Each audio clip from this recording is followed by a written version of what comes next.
Hi, I'm Monstrous Rage at Home. Kira. Hi, I'm that land that sees play again and again and again. Meia. Standard is back, baby. Oh my god, it's so cool. We're so back. Oh my gosh. ProTour Lorwyn Eclipsed. What a banger, might I say? Oh my gosh. I was so excited the whole time. It's very, very funny. We did an episode right at the start of this year where we were like, Standard, pretty cool. Yes, this is Standard right now. Pretty cool. Everything's looking nice. There's a good amount of deck diversity. We're feeling pretty good about all of this. And then the Pro Tour happened, and we're like, it's just that 1,000-fold, right? It's even better. It's so good. It's so good. Gosh. There's so many decks, so many very competitive, differing strategies, so many. We get to talk about the Cub problem a little bit later. Oh, it's so good. It's so good. I play Standard, folks. I mean, obviously. And if you haven't watched the Pro Tour, go watch it. It was incredible. The games were immaculate. Even the drafts actually this time around were really good. Not that they're not always, but I don't know. I have a soft spot in my heart for Lorwyn draft. The draft environment also better than the sealed environment. Sealed Lorwyn is really difficult because of how typal everything is, and if you just don't open enough goblins, tough titties. And when you have, the best players in the world drafting the typal set, you really do. You see the elf deck and the elementals deck, and you see that it was so good. And the commentator did such a good job of pulling through the storylines and all. It was such. Pro Tours are always great. This was a particularly great Pro Tour. This was a really, really, really good Pro Tour. And now I know some of you at home might be intimidated by the 9-hour streams that get uploaded. But fear not. Not only can you skip through the breaks, you don't have to wait through them if you're watching it live. You can watch it at 1.5 times speed, which is what I do when I'm trying to get through, day 1 and day 2. Just set that bad boy to 1.5, lock in. Also, at the end of each day, they take the stream and they divide it up into the individual matches. Mm-hmm. So if you just want to watch a match or two here and there, watch a match a week for the next 6 months.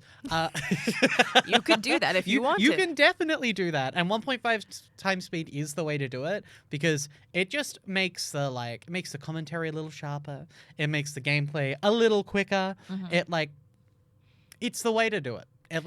6 hours is so much nicer than 9 hours, Now, look, to be fair, don't put it on 1.5 if you're trying to pay attention.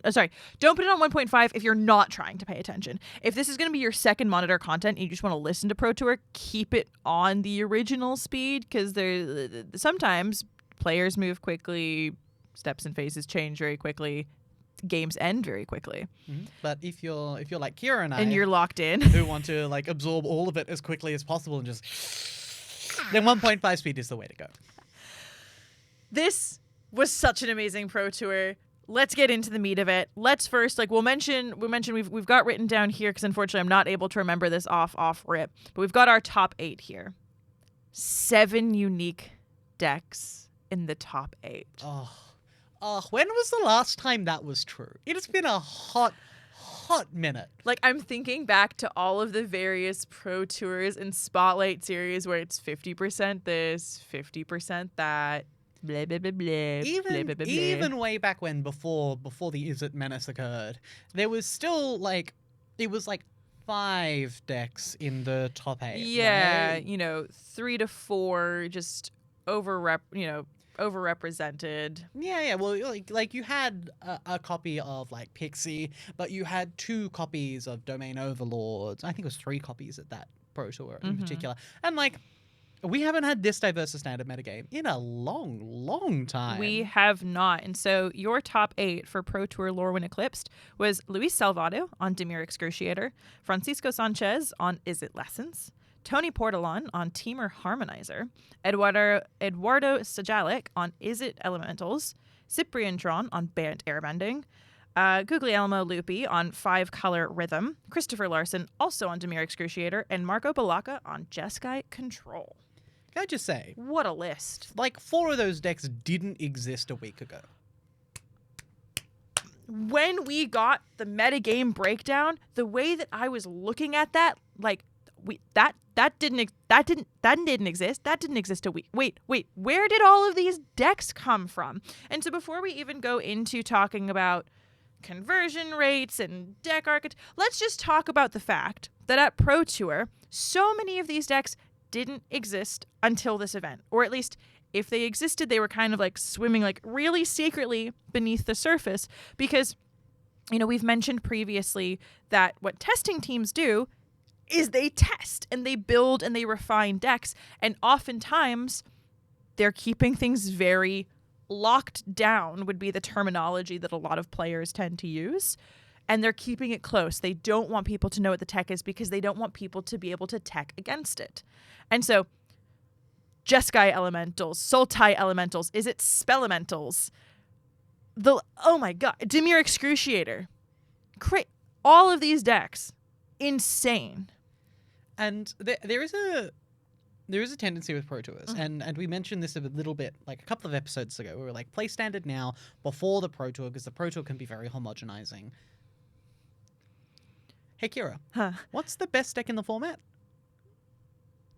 We have no idea. Some would say it's Excruciator. We don't know. But we don't really know. We have no idea. There are 7 unique decks in the top 8. There were like, this Pro Tour has had, I think, the opposite of a homogenizing effect, which is kind of a deranged thing to say, because the pros, they didn't find a de facto best deck, right? There was no, like, even with the day 2 conversion rates and with the conversion to the top 8, there is no clear winner here. Like, yes, some decks did definitely outperform based on what people were expecting the metagame to look like, but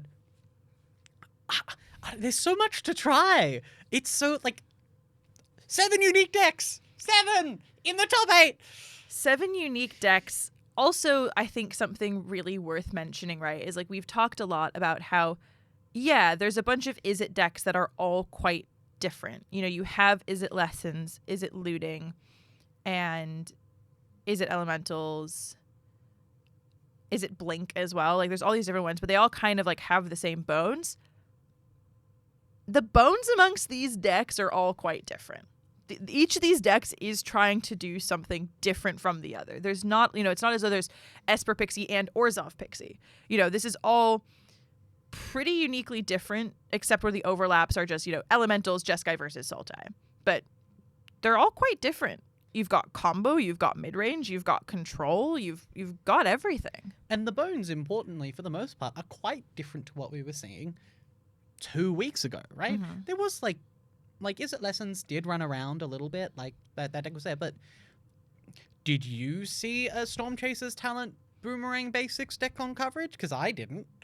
Like, the like fundamental engines that the decks are working off have changed really significantly, and that has like fundamentally shifted where the metagame is at broadly, because what is good is now different, and lo and behold, we have an interesting and diverse standard metagame.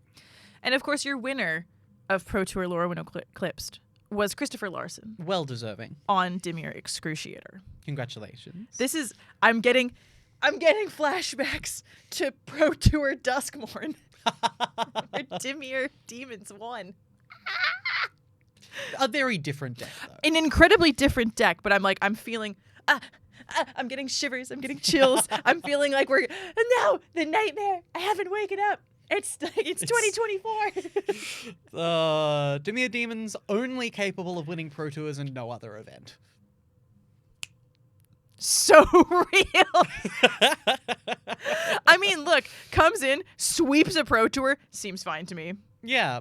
And like, again, this is obviously a very different deck to what Dimir Demons was. Yeah. This is not a mid-range deck. This is like... This is a combo kill deck. Yeah, kind of. It's like a weird, like, combo, control, mid-range. It's a pile of nonsense is what it is. It's got Dimir Excruciators. Yeah. Sorry, it's got Doomsday Excruciator in it. I mean, the combo in the deck is superior Spider-Man Deceit, really, and Doomsday Excruciator is just how they end He's the just game there quickly. for fun. Yeah, party Excruciator, you know? I love that there's decks that are casting black spells. Seriously. Have you seen the mana base for the Dimir Excruciator deck? It's pretty bad.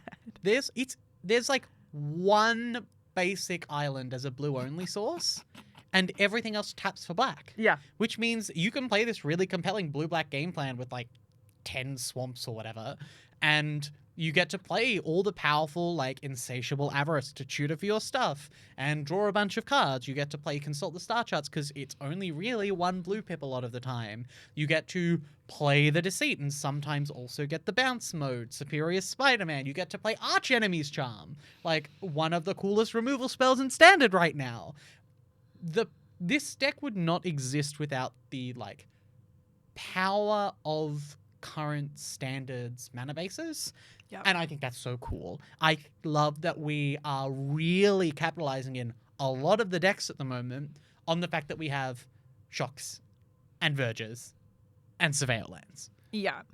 It's really incredible. I think we really saw kind of the pushed power of Standard at this event. And it's really cool because I think this might be a controversial opinion. I think back when, like, Corey Steelcutter was the best deck in the format. Sure. And it was like the Monstrous Rage, Corey Steelcutter, kill you on turn 3. I didn't find that powerful. I found it quick and fast, you know? Quick and dirty. Okay. Quick and dirty Corey Steelcutter. Mm-hmm. But watching people hard cast Mistrized Village, uncounterable Jeskai Revelation, that seems real strong. And the fact that the format has gotten to a point where you're not getting aggro killed on turn 3, and you've got Roaming Throne Naming Elemental double Deceit you, Roaming Throne Naming Elemental double Vibrance, you know, lightning bolt, rampant growth. I think what Standard has evolved into, I find a lot more compelling than turn 3 aggro Corey Steelcutter. Yes. I'm not sure it's more powerful, but it is definitely more flashy. Right? Yeah. Like, the stuff you're doing is just kind of pound for pound cooler. Yeah. Right? And there was... I've had this conversation with a couple of people, and, like, the Standard power level right now is kind of the power level Modern was at 10 years ago. Yeah. And that's incredibly cool. The fact that you get to, like, jam these big elementals that have huge, like, impactful enter the battlefield abilities, even if they are quote-unquote fixed, which, you know, is neither here nor there. And, like, the fact that you're killing people after they, like, tap out with no permanence on board with a Lightform Harmonizer combo. Or you're, you know, again, like you said, casting uncounterable Jeskai Revelations somehow. Because we get to 9 mana in this format randomly. That seems bizarre. But, like, this format is cool. And the things you can do in this format in particular is cool. Playing, like, 5-color elementals on a 2-color mana base. That's pretty sick. Like, I think the, like, actual, like, the things you are doing, while not necessarily, like, powerful in a, like, historical Magic TM, like, powerful kill you quickly, kill you in a resilient way sense, it is still very, it feels splashy, it feels good, it feels... I don't want to like say that it has like a crunchy texture, but like you really get to like dig into the power, and there's a lot of skill expression in that because the games are going so much longer, and because there is so much more card selection, because so many decks are playing 4 stock up, 4 consult the star charts, and some number of the card spell snare. There is still a lot of like skill expression across a longer game, which is kind of where you want Standard to be. This format's awesome. It's so sick. It's so sick. We're gonna put the metagame breakdown on the screen for a little bit. Wow, look at that metagame. Hell it looks yeah. so pretty. There's so many cool decks in here. Simic Rhythm, Bant Rhythm, Sultai Reanimator, Bant Airbending, Is It Spelementals, Is It Lessons, Dimir Midrange, 5-color Rhythm, Dimir Excruciator, Is It Elementals, Grixis Elementals, and other. Oh my goodness gracious. And the wonderful thing, again, on this breakdown that you can see is the other category is 30% of the metagame. And the number 1 most represented deck, which was Simic Rhythm, which I don't believe converted very well at all, was a 15% of the metagame. So, whew!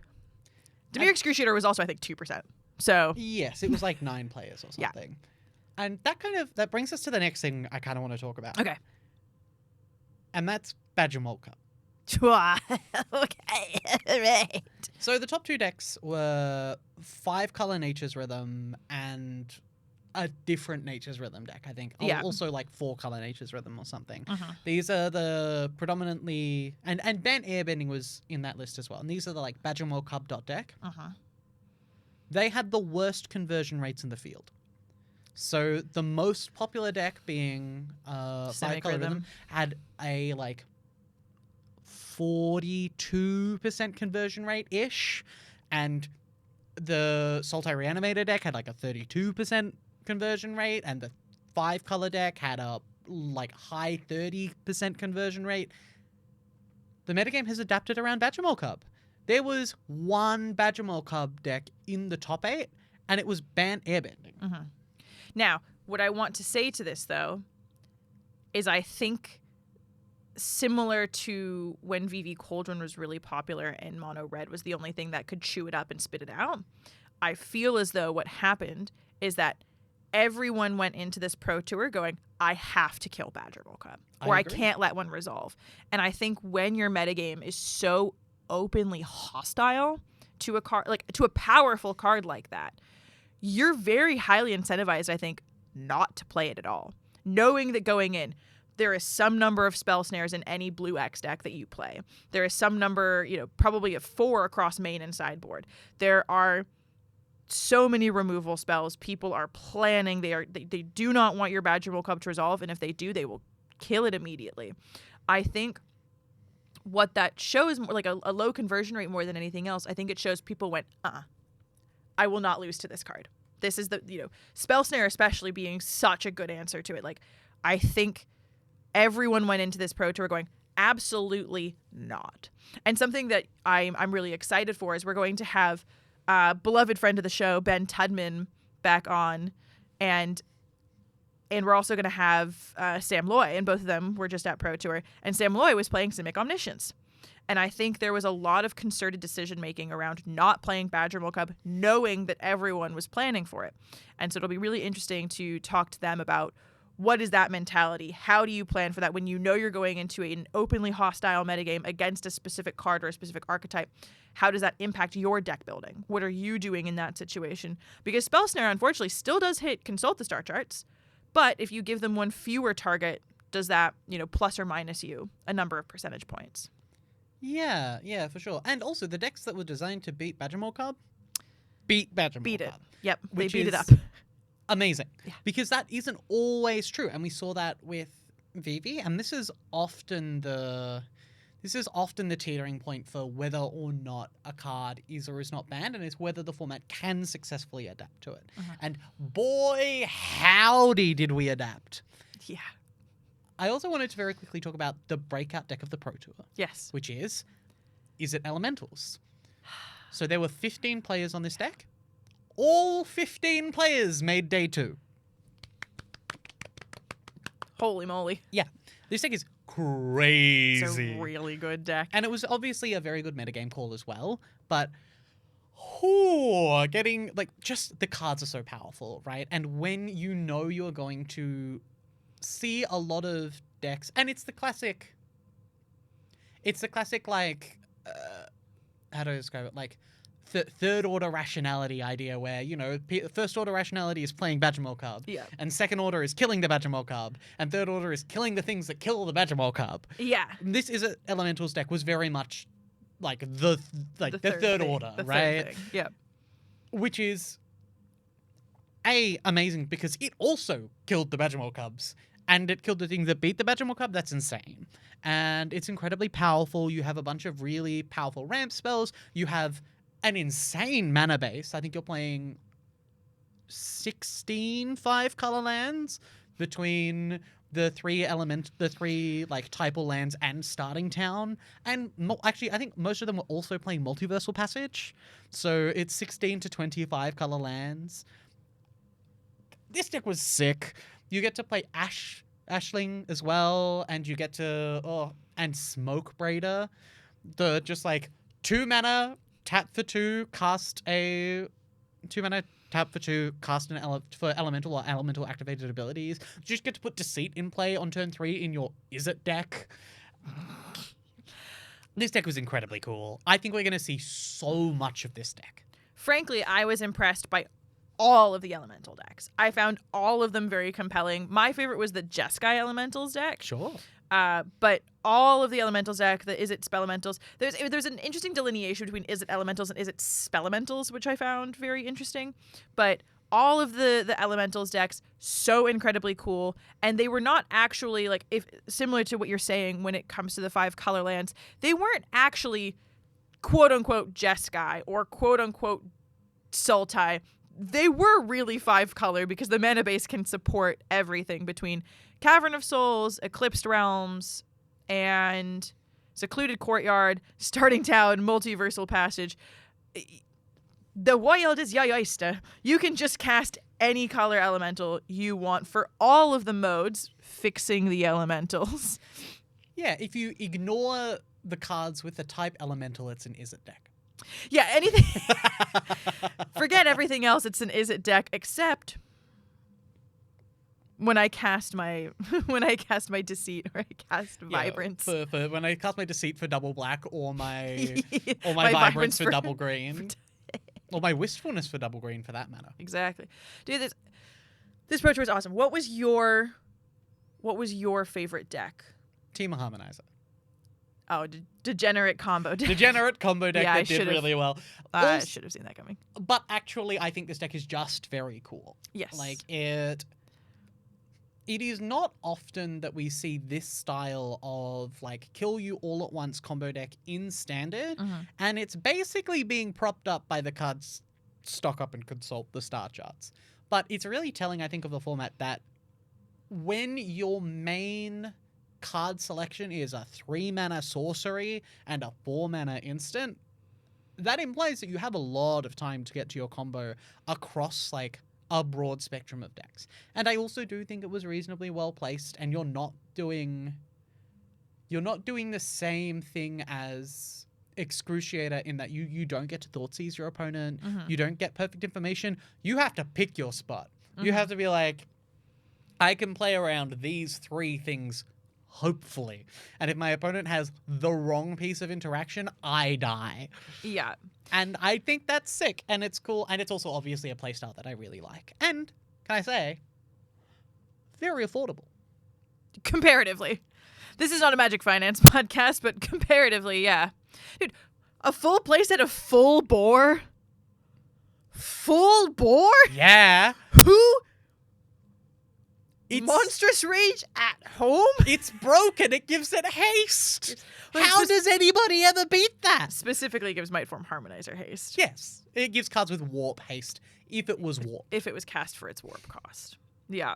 No, the deck was really, really cool. We were, before we started recording, talking about, we were getting the nomenclature slightly, like we're talking about decks, and I realized I was referencing the Harmonize ability, and you're talking about Harmonizer, which is Mightform Harmonizer, but Nature's Rhythm has Harmonize on the card. And don't forget Winter Night Stories. Winter Night Stories also has Harmonize on the card, which is why the, like...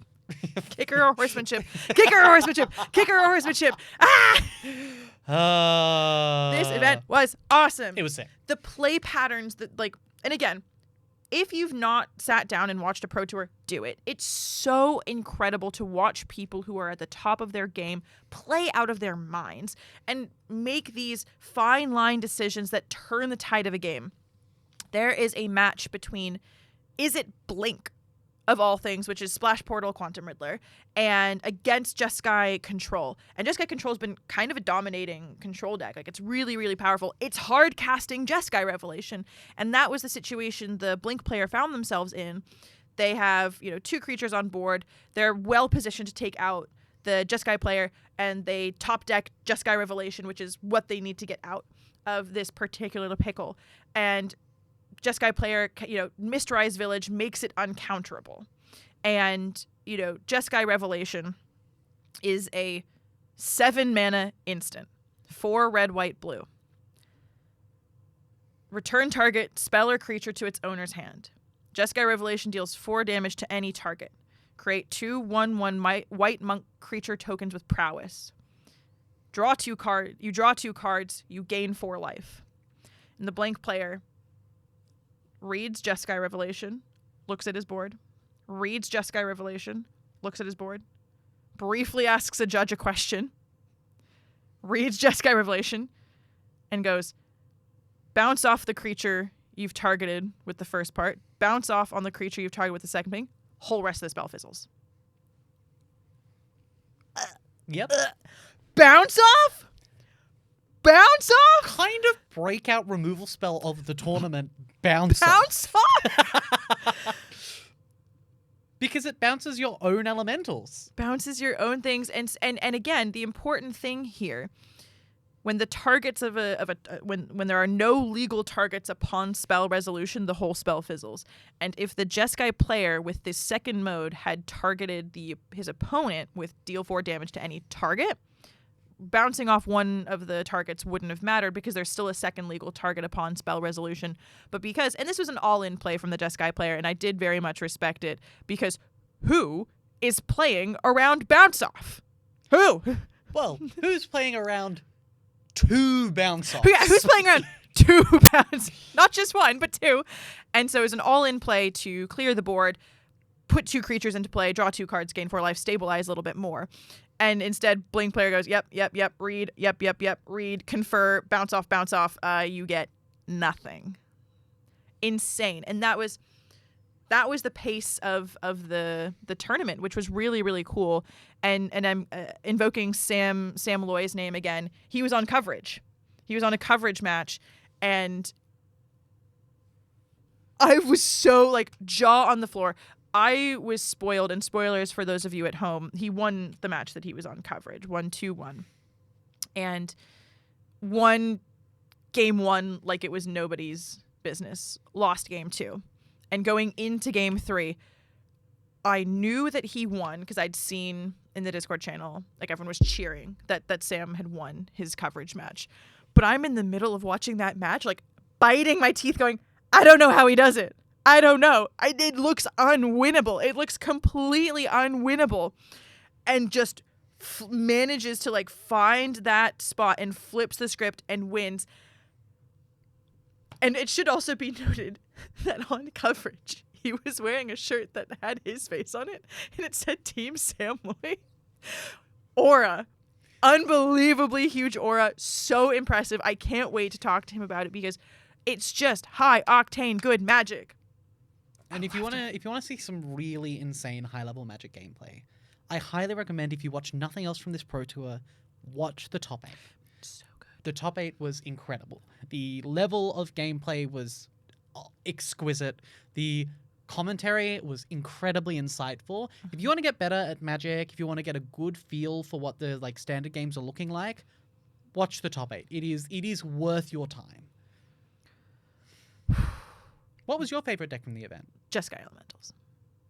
That makes sense. I really, again, I like the idea of the Jeskai deck hard casting Deceit for 2 black and getting to Thoughtseize your opponent. I also did love how much the label maker was getting used at this event, because you have to, every time, it's important to make sure that you are indicating, you know, what creature you've named, what type you've named, and so it was really, really good. And Sam Loy got to use, it was so funny. Sam Loy has a single copy of, oh no, it's not, maybe this is not Sam Loy. Maybe I'm completely bugging here. There's I'm going to say it is Sam. I'm going to go all in on this. There's a single copy of Terror of the Peaks in the Simic Omniscience deck. Sure, yeah. And it's completely uncastable.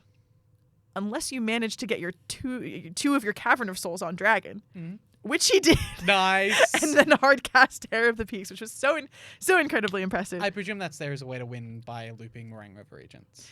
Yeah, you're looping Meringue River Agents. You pow, pow, pow, pow, pow, pow. Very, very impressive. But ordinarily, the way you're getting Terror of the Peaks into play is with Omniscience in play, is you just get to play it for free.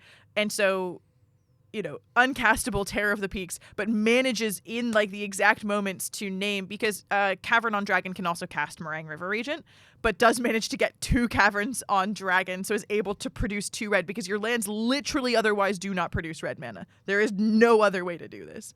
So this event was so awesome. It was. I had such a good time. I love watching high-level Magic play. And again, just watching the way decisions get made, when you bounce off the 2 targets of a Jeskai Revelation and you fizzle the whole rest of the spell, it's just so unbelievably impressive and it's so fun to watch. It's always such a good time. Go watch the Pro Tour. Do it. You'll have a really good time. You'll learn a lot. It's a good way to spend an afternoon. It will make you want to play Standard as well. It'll make it... I cannot wait. I'm crafting Jeskai Elementals on Areta. I'm jamming it. I can't... Standard is so good. I'm going to play a foul amount of Team Harmonizer. It's going to be wonderful. I'm continuing my proud tradition of losing to the second piece of interaction.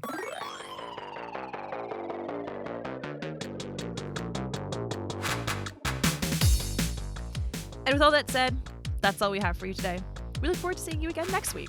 New episodes release on Mondays at 11 a.m. Australian Eastern Standard Time. You can keep track of all of our releases at Raise MTG on both Instagram and Blue Sky. You can find Meia on the same platforms at Meia MTG and myself at Kira Bobira. A huge thank you to the Hen House Recording Studios for the ongoing use of their space. And until next time, remember, come, join me in the sun!